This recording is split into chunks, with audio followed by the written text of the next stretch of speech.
And we now have magnetic concrete. How would you describe your design process? Who is it for? What do I want out of this opportunity? Being really strategic with your moments of differentiation is the kind of efficient way to create designs that feel fresh and feel new.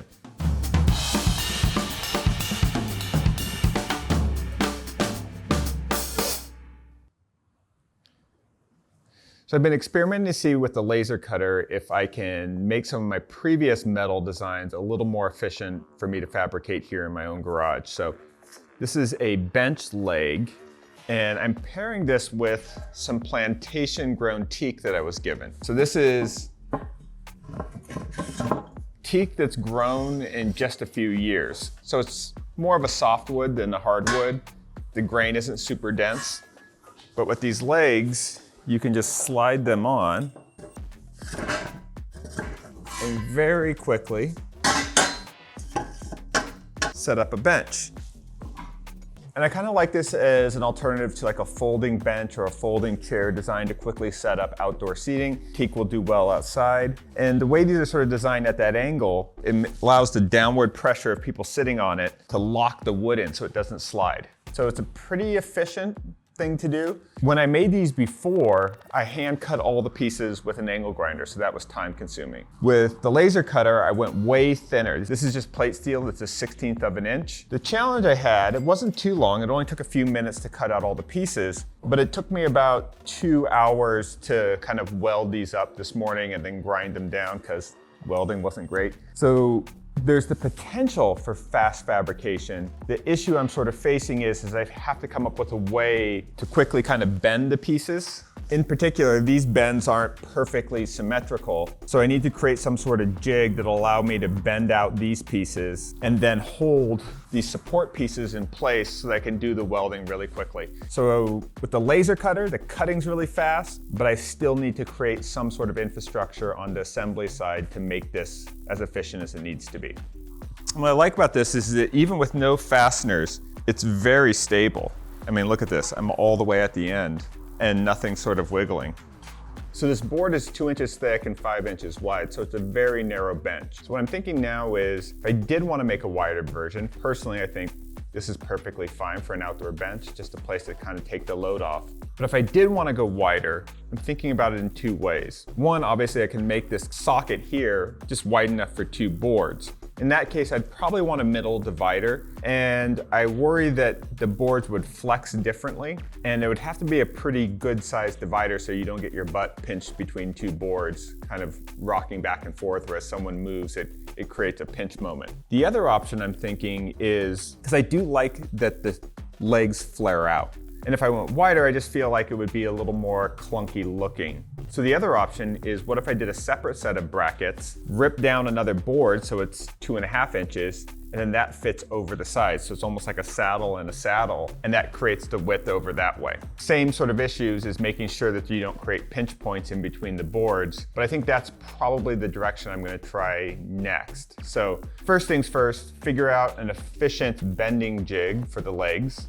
And then 2, figure out a supplemental piece that I could add if I do want wider benches. But what I like about this design is you could hang this on the wall and it would just be this polished board and then these 2 metal things that all hang and it assembles with no fasteners. The other thing I've been experimenting with is a foam cutter. So Ryobi makes a foam cutter now. And the first time I used it was I have to ship one of my rock benches, and each one of the rocks weighs about 30 to 40 pounds. So I built some wood crates, and then I cut out a bunch of rock-shaped profiles in pink insulation foam so I could pack this into the crate and the rock won't slide around because this foam is quite strong in compression. So it worked well for that. It's basically just like a soldering iron, and it really just kind of melts and cuts. What I kind of learned is this wand attachment works just fine, but it's pretty wide. So as you can see, I'm cutting like a kerf of 1/8 of an inch. So the attachment that's more efficient is the wire. So the wire is really interesting.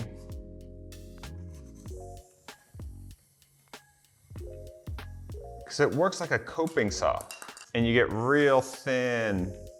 You can kind of twist. And you can get these very smooth, crazy surfaces.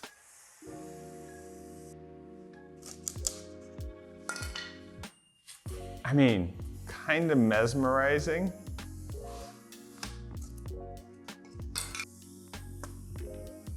Smells like absolute cancer.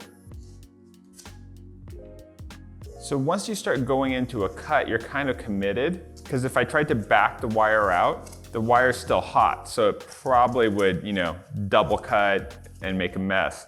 So it's kind of this weird thing where you kind of commit.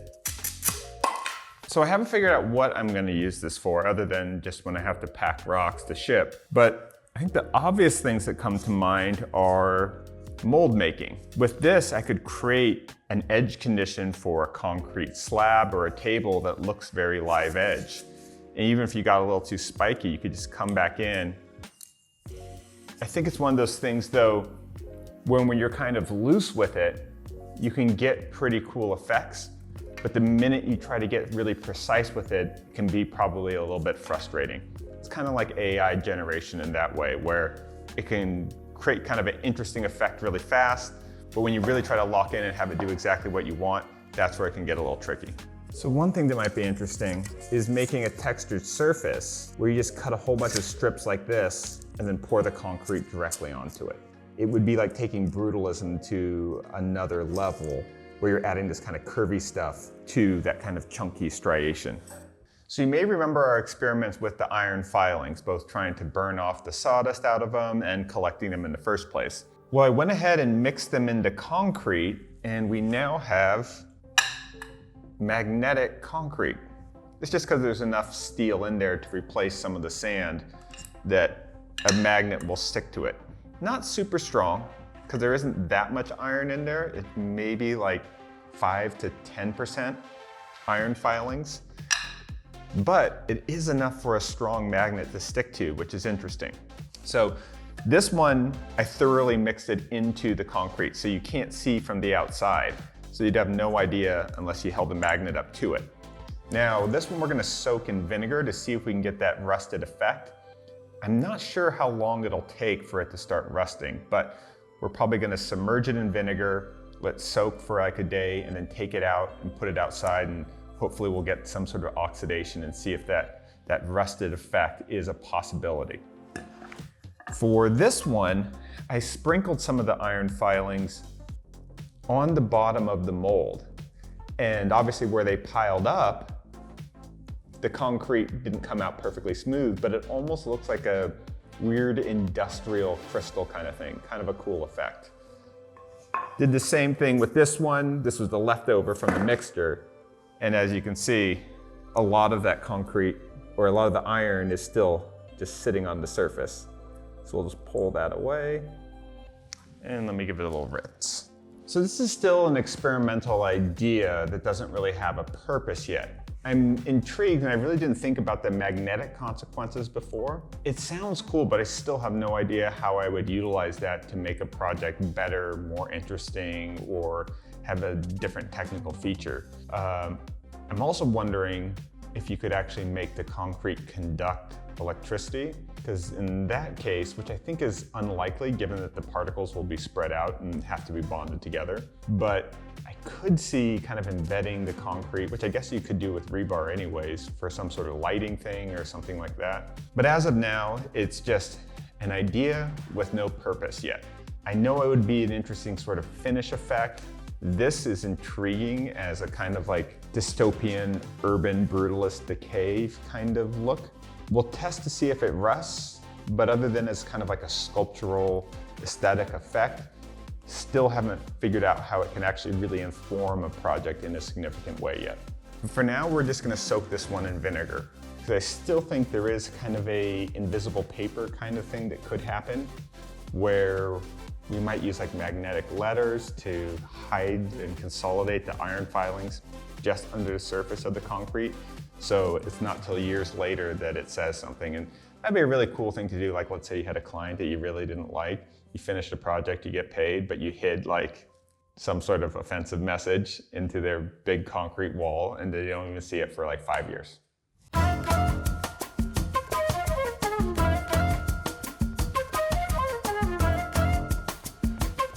So the questions have been piling up, so we're gonna knock out a bunch of those, and then we're gonna get into a longer question, which is me describing my design process, which is complicated. But let's start with the easy ones. These are all from y'all. And the first one is, I thought it was kind of blunt, but interesting. Who buys a $6,000 table? Not me, not most of you probably. I think in my entire childhood, all of our furniture wasn't new. It was all came from thrift stores or from friends that were getting rid of something or moving. Nothing was expensive. And the idea of spending $6,000 on anything that wasn't a car, and even then, I think a lot of our family cars were probably in like the $3,000 to $5,000 range. So it's totally foreign. But to answer the question directly, in my experience, I've probably sold about 10 to 12 tables for that price range over the last like 4 to 5 years. Tends to be people with a combined household income of around $250,000 or more, and there's a pretty high range above that. That is only about 15 million households in the US. I think it's somewhere around the sort of 12 to 16 million households make that amount of income. So it's definitely like a top 5% type thing. So top 5% sounds really small, but there's millions of people like that. And if you look at like high-end, or even not even high-end, but like medium to high-end furniture manufacturers, I would consider Crate and Barrel like medium to high-end. Now, their stuff's expensive. If you went and outfitted your whole house from there, you'd spend over $10,000 for like a 3-bedroom house for all the furniture. If you look at there, the tables are often like in the kind of $1,100 to maybe $2,000 to $3,000 range. So this is more than that. Now, all of the tables that I've sold for this amount have all been massive tables. So I've never sold a coffee table for a significant amount of money ever. And I think I've done some pretty cool coffee tables. Or I think the reason why people are willing to pay for it is for the fit. And a custom suit isn't necessarily better fabric, but it's better fitted, and that's why you pay more for it. You pay more for how many measurements they're doing around you to get that kind of perfect encasement of your physical form. When it comes to bigger tables, there's fewer and fewer options. Also, if they're made out of solid wood, the shipping of them starts to become considerable. And you have to think of shipping in terms of all the shipping. So if these were manufactured overseas, there was a shipping cost for them to come on a boat in a container.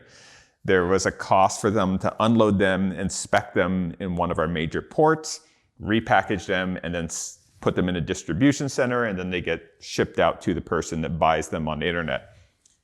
That could account for $500 to $1,000 of cost easily right there. And so once you start getting into over 10-foot long tables, particularly made out of solid wood, that's where custom fabrication starts to really compete with that kind of expensive big tables. So who buys a $6,000 table? People that can afford it, and people that normally want a specific dimension that's on the larger size of things. So if you're interested in making custom furniture to sell, one thing that's really helpful isn't just to kind of think, oh, I make really cool side tables. Hopefully I can sell those for a lot of money. You can put as many hours into a side table as you can a 14-foot long dining table. It's just a much harder lift to sell that small thing for a lot of money than it is the big thing. The bigger something gets, the more regional the opportunities are. I'm not going to make a 14-foot long table for someone in upstate New York. I mean, just me flying out there and doing that would add an extraordinary amount of cost. I'd have to set up some temporary workshop if I fabricated it there. It would be really complicated. So it's kind of like home builders are regional. A lot of your general contractors do really well, but they only work maybe within like a 30 to 40 mile radius. So I think the best opportunities for custom fabricators and woodworkers are projects that are too big to have a lot of options off the shelf, and just big enough where you can justify a good price point, but do it kind of simply so you keep your dollars per hour high. And even though $6,000 sounds a lot, when you factor in going back and forth with the client, which might take a week or two, and 3 to 10 hours of doing a drawing, sending it, and no, I like this, or looking at the precedents they're sending, or If they go, well, I don't know about the stain of your previous projects, and so you have to order stain samples and put them on the boards. Just making stain swatches for a client might take me 3 to 4 hours. And then I have to like take photos of them and send them to them and then wait and then check emails and all that. So there's a lot of drag even that's not related to the building. Once you get into the building, that can be pretty efficient, but a delivery day could be a whole day and you might have to hire some other people. So when I delivered this last table, I needed 2 additional people and myself to deliver and install it. And it took us about 3 to 4 hours. So that's also cost that has to be accounted for as well. Okay, the next question we have from AJ Joshi. He kind of asked, how do you know when something is good enough? It's really easy when you're the client. If I'm designing for myself, I can kind of decide that, and the deciding factors may just be how tired I am or how sick I am of dealing with this or how excited I am about what I have to work on next. But what I think this question really hinges upon is, are you making the most of this particular opportunity? If it's a $6,000 table, I know when good enough is good enough because it has to do with how many hours I put into it before my desired hourly rate is compromised. Now, if I made a mistake and that's not the client's fault, sure, I might have to eat that and put in a little more time than what I thought. But good enough is about sort of profitability in that standpoint. If I bid the project wrong, then I might have to eat that if the project just takes longer or the material is being difficult. But the good enough standpoint versus, oh, I can do a few more tweaks and keep tweaking and keep tweaking this. No, and I communicate that with the clients ahead of time too, is that like, okay, I'll put in about this many hours. And I'll kind of, if they ask to see like a progress photo, I'll tell them, okay, this is what it looks like after about 20 hours in, just so they know that effort is put into the project. So if it's a commission, it's a good enough is a time consideration. If it's a personal artistic expression thing, it really means good enough is when you feel the idea that you wanted to express is embodied in what you created. And that could be an indefinite process that goes on forever, or it could be something that you look at and you're like, no, that's it. Antler chair, great example. It came out exactly how I wanted it to, and it really didn't take that long. It was a couple days. So that was one where it's like, and I looked at him and I'm like, should I do something else or add a different thing to it? But I was like, no, it looks the way it wants. It's sturdy. The antler doesn't wiggle. It looks awesome. It's good enough. Done. Okay. What are some practical examples of using AI? Oh boy. People get so upset when you mention AI. And I think I'm starting to understand where that anxiety is coming from. These people that run these companies will make sort of bold claims about how, oh yeah, this is going to destroy a whole bunch of jobs and create economic devastation, but we really feel like we have to do that. That sounds really terrible. And I'm not surprised that the approval rating of artificial intelligence is as low as it is. I think the generative kind of slop that we see on social media is kind of terrible. I think the thing that I've been seeing that's really irksome is there's this specific format where it's someone that looks, and they've done it with like a lot of different looks of people. So I've seen it with like an Asian girl making Dragon Ball Z lamps. I've seen it with a kind of a flannel shirt, bearded guy making Super Mario Brothers lamps. And it starts out being like, oh, the internet's being so mean to me. I made these lamps and everyone says I'm wasting my time and why am I doing this as an adult? So it starts with this fake human talking to the camera in their like workshop, and then it goes to an AI generation of making these like kind of video game themed epoxy lights that frankly look like a Michael Bay movie if it was arts and crafts. So very over the top, very colorful. I see that they probably could have an appeal. But what's so terrible about this is that they're using the idea of a handmade thing that's not handmade at all, presented by a fake person that's supposed to represent and appeal to a specific demographic. That kind of AI generative use, I think, is pretty terrible. And it's not as going to get the headlines that when someone makes a supplement and has a fake AI doctor that stands there with a stethoscope saying, as a doctor, I think that this is, the best thing you should be taking, which is happening.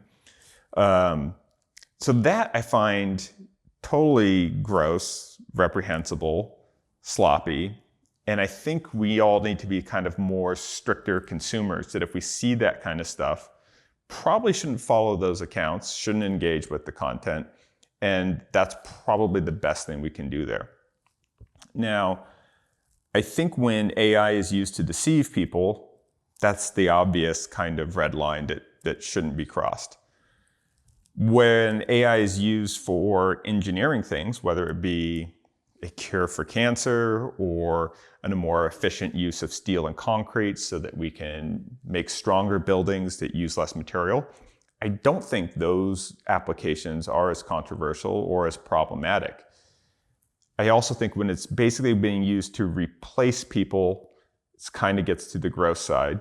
If it's used to, and this is where the gray area is, if it allows one person to do more, that's where I think it's kind of interesting. So basically where I use it is when I have a lot of information that I need to kind of sort through to pull a few ideas or things out of.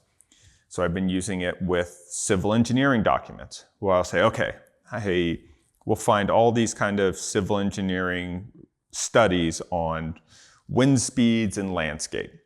And some of these things could be 30 to 40 pages with a lot of diagrams. I'll skim through it so I have sort of a rough idea. But what I might do is if I have like 10 of these is load them up. And I particularly want to load up different ones because I want to hear one study may slightly contradict another. And where I'll use AI is to then ask questions to Perplexity. And I use Perplexity Computer, where I'll load up multiple PDFs that are kind of dense research. And then I'll ask questions just for it to sort through all of that information and then give me answers just from those documents. So you could say you could spend more time reading those, fair, but again, just like with the $6,000 table, there's a limit of how many hours you can put for a diminishing returns of analysis. And so I think where AI is useful is sorting through contracts. Sometimes I'll get business contracts that are 30, 40 pages. And I'll have like general questions is, what does this obligate me to do 2 years from now? And I can use sort of AI to query that. Obviously, the best answer is to everything that you need to read through it thoroughly. But we know that that simply isn't the case. People skim, and terms of service are a great example. So I liked it for breaking down large piles of information and getting specific, simple questions answered out of them.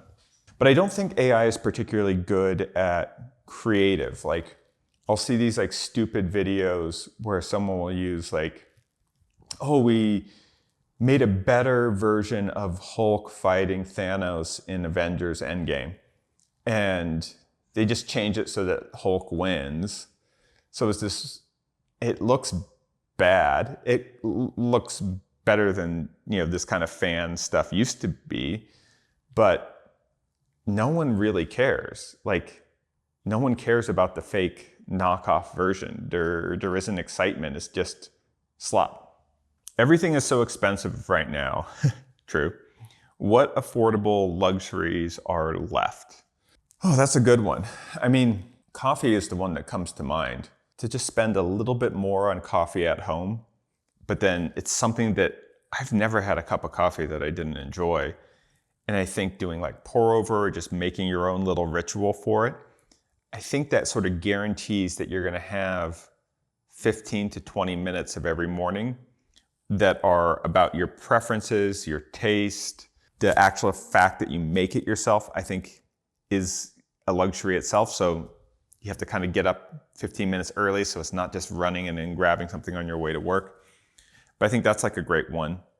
I think actually, in a lot of ways, we have access to so much entertainment that our luxuries don't have to be as entertaining as they used to be. They almost can be a reset or a palate cleanser from all the stimulus that we have. I think that like one of the nicest luxuries I have is living on a 5-acre piece of land, which again, feel very grateful for. It's really nice to put my phone down and then just go for a walk around sunset on my own property. Maybe I got my sketchbook with me. That feels very calming and luxurious. Even if I have deadlines due the next day, taking that kind of 15, 20 minutes to do that, that's a luxury. I think the question of affordable luxury really comes down to how can you reallocate time? Whether you're rich or poor, you still have 24 hours in a day. So it's really, if you don't have a lot of money, it's like, how can I deploy my time in a luxurious manner? And I've always worked a lot of hours per week. So, but it doesn't have to be a lot of time. It could just be 10 to 15 minutes here or there to take that walk, to do the nice cup of coffee, to not just sort of heat something up in the microwave, but actually cook for yourself. Cooking for yourself is so much more affordable than going out to eat, and you can accomplish more of your health goals. You can, if you spark your curiosity about getting better at cooking, it can actually be fun and entertaining to improve your skills in that area. So I think there's a lot of things. And then nature, finding the place, your favorite place to go for a hike. Those things are always, I think, underrated. So I'd say if you're in a rural area, it's like nature and hikes. If you're in a city, so many cities have great art museums and libraries. And it might just be getting, and this might be where you spend money on getting the nice latte, strolling through an art museum or a library. Those kind of things can feel, maybe you have the headphones in, listening to some good music. Those kind of things can feel very luxurious because you took the time to do something that doesn't have a specific, important, pragmatic function. So the most complicated question we got this week is, how would you describe your design process? Well, this is hard because it's different for everything, but I would sort of divide it into these segments. The first is a question, who is it for? If the answer is a specific client, then the process starts with the client. What do they want out of this? How much are they willing to pay for this process, which lets me know how much of my time to allocate. The question of how much they're willing to pay isn't about me trying to maximize profit. It's really about me trying to understand how much time I'm going to be investing into this. So if they say, hey, we really want to keep the design costs for this house low, I know that I'm not going to be doing a lot of custom structural details and stuff like that. I know I'm going to keep it pretty basic, use sort of typical fabrication systems, because there isn't an R&D budget with what they're sort of willing to give up. So that first part is, who is it for? How do I understand what they want out of this project? If this project is for me, then I start thinking, what do I want out of this opportunity? Out of this opportunity to create something, what are the outcomes that I'm looking for? Sometimes it might be, if it's a DIY project, I'm trying to think about how most people don't have as many tools or materials as I do. How can I design something that I think looks cool, functions, but is made with the kind of tools and materials that are readily accessible to a lot of people? And the outcome that I want from that, like in the case of the bucket stool, is to see a lot of people making those all around the world. So I'd say the bucket stool is one of my simplest designs, and there was no real process. It was just like me thinking like, oh, I could make a 3-legged stool by pouring 2 inches of concrete in a bucket and sticking in 3 sticks. There wasn't an elaborate process, but the reason why I came up with that idea is because I was thinking like, what is the simplest thing that someone could make that's 3-dimensional and actually functional? 3-legged stool came to mind. And then I thought, what is the simplest way that I can make a 3-legged stool? And immediately I first thought of like, oh, you cut like a log and then you drill the holes. But I started thinking, it's hard to drill holes at angles. If you drill the hole straight in, the stool's kind of wobbly because you want the feet to be wider or as wide as the circular top. And so when I thought about what would be bad about or difficult about even a simple all wooden 3-legged stool, that's where the idea to start questioning, well, what if it's not wood? What is a material that would be easy to create a round thing out of that would solve the problem of the angled holes? And that's when I came up with concrete and just letting it harden around the sticks. So after I think, what do I want from this opportunity? In the case of the $6,000 tables, it was to do an efficient thing that satisfied the client, that didn't use up too much of my time, so I could maintain the kind of hourly billing rate that I find desirable. So after I think about what I want from this opportunity, I try to define what this challenge is. So with the table was figuring out what is the appropriate material. I was pushing really hard for Douglas fir beams. I told them that this was the material that I could give them the best price upon. So I got them to sign off on that pretty early.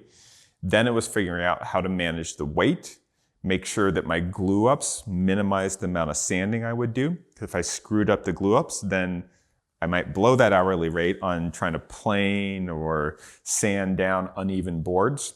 And then the last part was the challenge of delivery and installation. How do I make something that's this big and this heavy fit into my truck dimensions? And then how can I set it up on site in a way without messing it up or scratching the surface so it looks good right when it's delivered?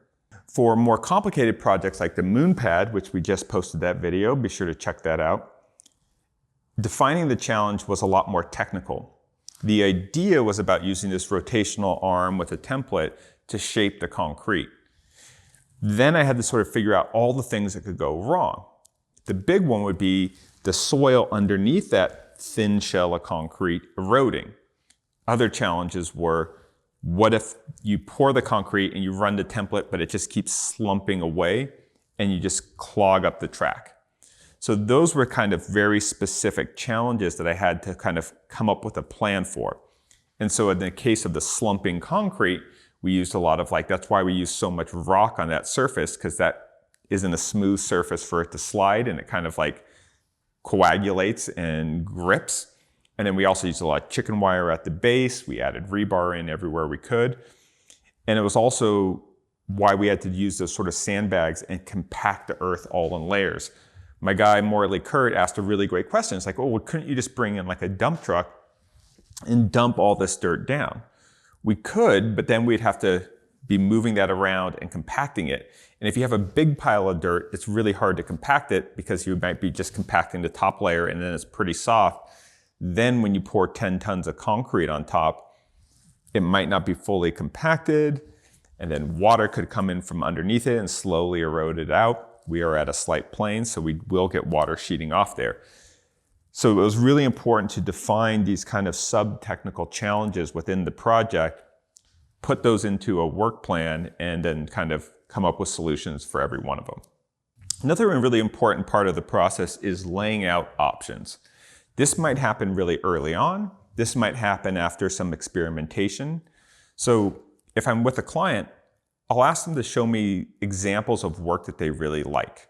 And I'm doing this right now where I'm helping a friend kind of remodel their house. And so I showed them how to use Pinterest. They put together a bunch of boards. And I want them to show me what they think success looks like. And so they'll show me these pictures and they'll be like, I like this and this, but I don't like this part of it. I like these trees, but this backyard space is too narrow. So we're looking through their options. I'll look at the different things they're presenting. I'll tell them which sort of things I think cost more versus which things cost less. So the laying out of options is pretty important, whether you're designing for yourself or designing for a client.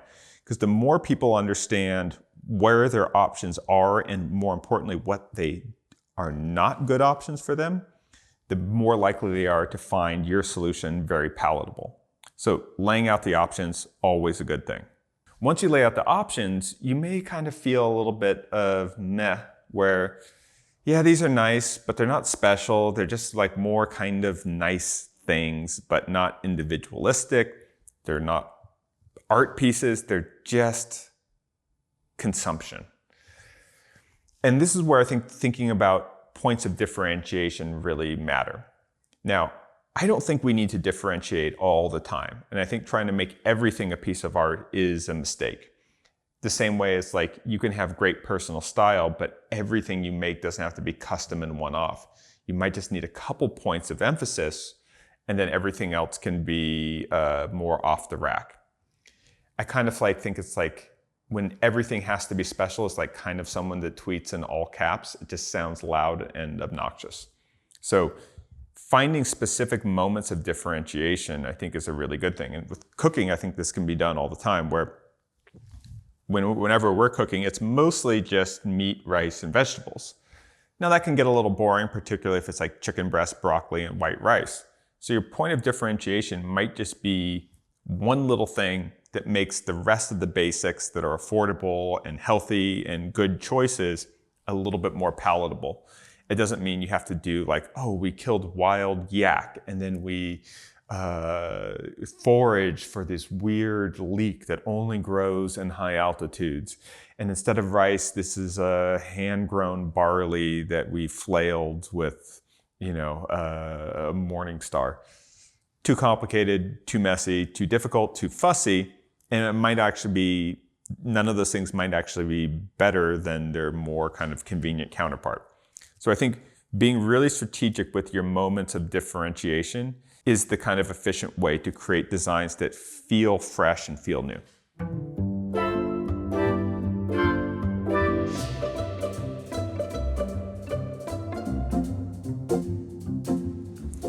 So this is a product I'm excited about. They're not a sponsor, but I'm really interested in trash because I was thinking about all the things that you do every day. And unfortunately, there's probably not a single day where we don't put something in the trash. And those Rubbermaid basic cans, or you get the Simple Human ones, none of them are special really. But for other things that we use on a daily basis, like there's really nice frying pans, there's really nice chef's knives, there's great coffee makers, shout out to Fellow. So when this company or when I saw on Instagram that this company was making an innovative trash can, I was like, interested. And I've been looking at some of the composting ones. This is not one of those. And in general, I'm interested in kind of doing better versions or more sophisticated things that revolve around waste. Now, anytime something comes with an instruction manual, I immediately evaluate, can they put it onto one page? That's really important. If you're making a new item, your instructions should be able to be figured out within one page.